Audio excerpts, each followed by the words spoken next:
बारामती आणि राहुरीची पोटनिवडणूक जाहीर. 23 एप्रिलला मतदान. राष्ट्रवादीकडून सुनेत्रा पवारच उमेदवार असण्याची शक्यता.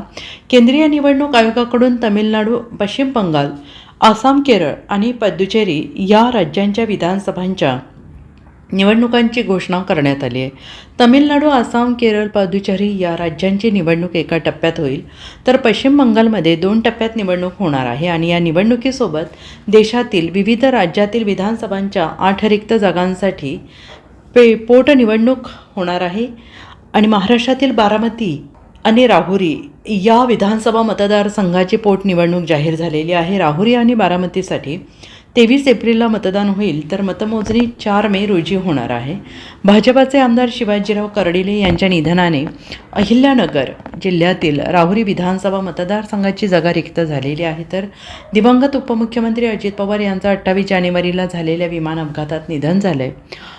त्यामुळे बारामती विधानसभा मतदारसंघाची जागा रिक्त आहे. या दोन्ही जागांची पोटनिवडणूक जाहीर झालेली आहे. बारामतीची जागा राष्ट्रवादी काँग्रेस लढवणार असून उपमुख्यमंत्री सुनेत्रा पवार या जागेवर लढणार असल्याचं पक्षाचे प्रदेश अध्यक्ष सुनील तटकरे यांनी सांगितलं आहे. बारामती विधानसभा पोटनिवडणुकीत राष्ट्रवादी काँग्रेस पार्टी शरदचंद्र पवार पक्षाकडून उमेदवार दिला जाणार नसल्याची माहिती आहे. त्यामुळे या जागेवर दुसरे कोणी उमेदवारी अर्ज भरणार की बारामतीची निवडणूक बिनविरोध होणार हे पाहावं लागणार आहे.